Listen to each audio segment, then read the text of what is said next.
Today we talk about a controversial question. Are Day-7 embryos doomed to fail?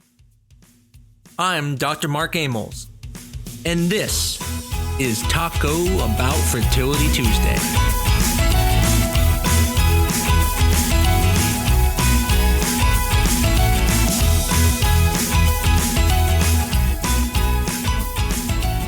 Now, if you weren't aware of this, you are now. Day-7 embryos do not have the same implantation potential or live birth rate compared to Day-5 or Day-6 embryos.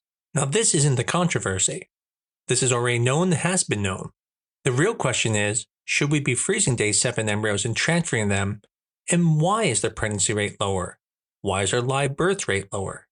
I think one of the easiest ways to understand this is to think of this from the analogy of runners in a marathon. Let's call the finish line the embryo being a blastocyst. And how fast they get to that finish line is the quality of that embryo, just like the quality of a runner. The people who come in first and then the top, let's say 100, are going to be better, probably more athletic, probably healthier than the people who end up last. Now, to be honest, I wouldn't even finish the marathon. So these finishers still have meaning, just like the blastocyst that makes it the blastocyst by Day-7.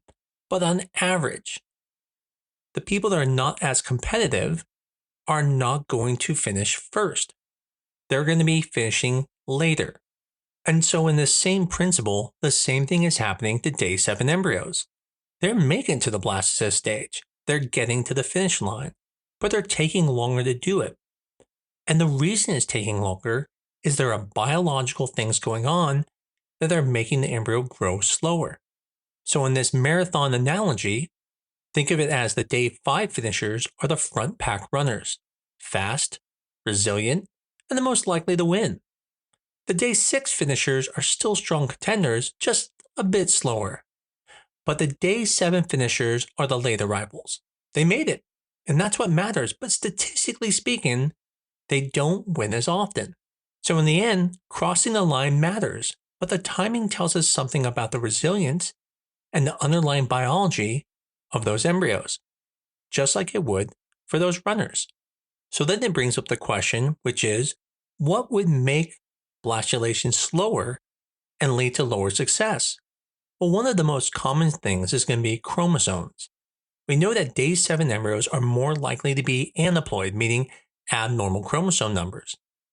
Even when confirmed euploid with PGTA, they implant less often than Day-5 or Day-6 euploids. Now that's rather interesting because, yes, we can all understand if the chromosomes are abnormal, why they wouldn't work as well. But why, if they're on Day-5 or 6 versus Day-7, would euploids be different? We'll get back to that in a minute when we start talking about clinical pregnancy rates. But for now, if you went and grew out embryos and they went to blastocyst by Day-5, 6, or 7, what you would find is the highest number of aneuploid embryos would be in the Day-7 embryos, which again explains why they're slower. Other things that affect it are the metabolism. Faster embryos tend to have more efficient energy use, less stress, and better cell communication, just like you would think a runner would have more energy. The architecture could be affected, meaning early blastulation shows stronger cell junctions and better coordination between the inner cell mass and the trophectoderm. One possibility is repair mechanisms may be going on, that the Day-7 embryos may be buying time to correct errors, which can help but often reflect weaker potential. This may even explain why there's higher miscarriage rates with Day-7 embryos, because they may be repairing things, but maybe it's not completely repaired by the time we freeze it, and so by the time we thaw it, it's still struggling. Now what's interesting is, freezing the embryo isn't worse with Day-7 embryos than Day-5 or 6.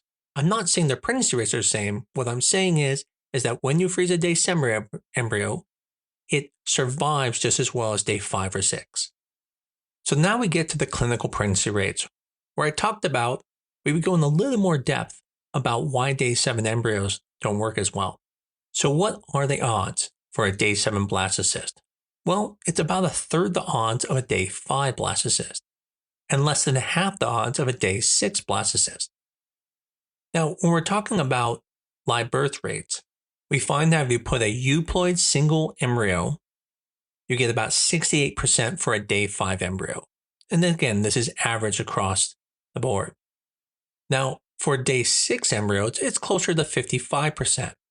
But for a day 7 embryo, the live birth rate generally is around 36%. Now, keep in mind, every clinic's going to be different and they have their own numbers. At our clinic, we quote around 40% for day 7s, but again, every clinic's going to be different. I'll give you an example.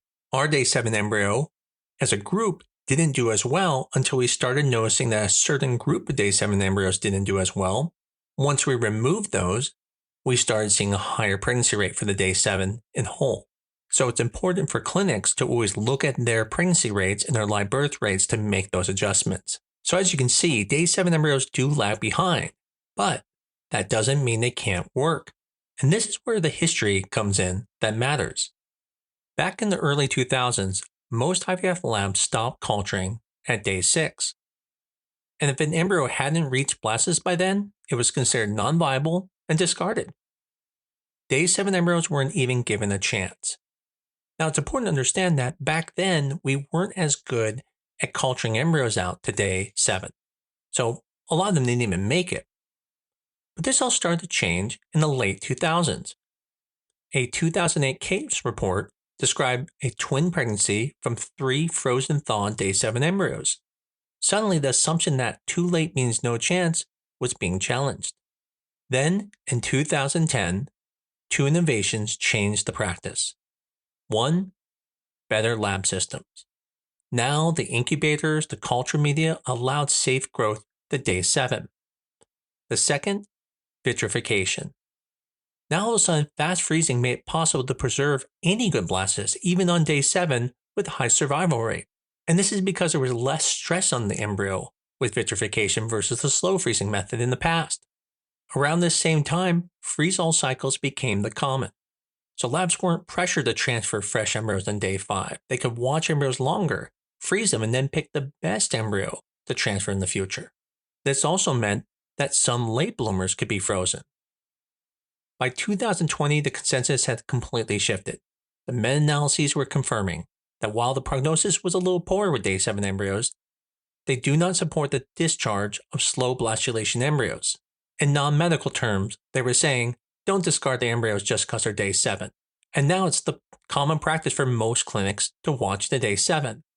So in the marathon terms that we talked about, 20 years ago, day 7 runners weren't even allowed to finish the race. Now, we know some of them can cross the finish line and win, even if they're not the favorites. Now, earlier I talked about how most of these embryos on day 7 are going to be chromosomally abnormal. So you would think then PGTA would let us know which ones are good, and we won't have to worry about the chromosomal abnormality, and then they would be the same chances as day 5 and day 6 embryos. But you would be wrong.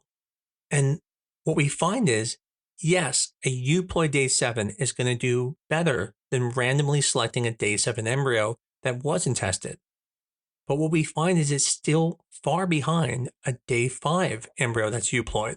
Matter of fact, at our clinic, when we started looking at day 7 embryos, we found that our day 7 embryos that were CC grade had almost zero chance of working if there was no testing done on them and they were just randomly picked. And then even with PGTA, we found that almost rarely did anyone ever get pregnant with a day 7 embryo if it was a CC grade. So taking longer to become a day 7 embryo and having poor morphology showed us that these embryos, although would do well on day 5 or 6, were not doing well on day 7. So we adjusted our criteria.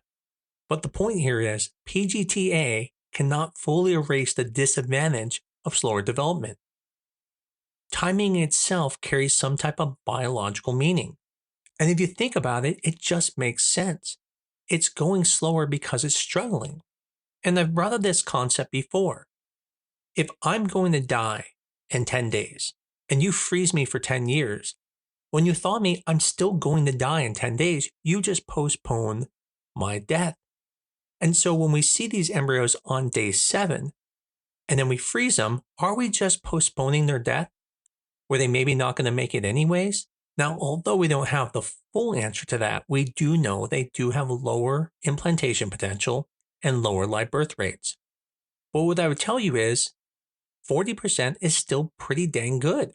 Sure, I like hearing 60 and above, but 40% isn't that bad. When my wife and I went through IVF, we put back 2 embryos on day 3, and the chances were 40%, which means a day 7 embryo, which is the lowest success rate of all the embryos, has as good of a rate as putting back 2 embryos that were considered good quality back when I went through. So I absolutely believe you should be transferring day 7 embryos if they make it to that point and it's one of the embryos you have. Clearly, you want to put back your better embryos first, but I don't even think it's wrong to pick a day 7 over a day 5 or 6 if maybe the gender is the one you want. That's not unreasonable. Just understand your pregnancy rate will be a little bit lower. So if you're one of those patients who does have a day 7 embryo, the way you should look at it is this. If you have a day 5 or day 6 embryo, start there. Those are your front runners in the race. If all you have is a day 7 embryo, don't lose hope. Many healthy babies have been born from day 7 embryos. Think of it as lower probability, but not no probability. As I mentioned before in prior podcasts, because the media is becoming so routine to be made and labs aren't making themselves, almost all clinics are getting better and better. And what that means is maybe someday we'll be doing day 8s as we get better and better at culturing. Now, just because your clinic doesn't freeze day 7 embryos doesn't make them bad. Every clinic's going to have different policies.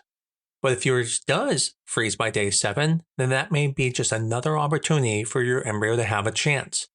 Unlike back in the past, when we didn't even give day 7 embryos a chance. Another important point is that when you have a day 7 embryo, you still do the transfer with 5 days of progesterone, or based off of your ERA. And that's because we control the uterus clock, but the difference is embryo biology, not the uterine receptivity. So the embryo took until day 7 to get to the end, but the moment where it's at, which is the blastocyst stage, is timed with the uterus still. And this is true for day 5 and day 6 embryos.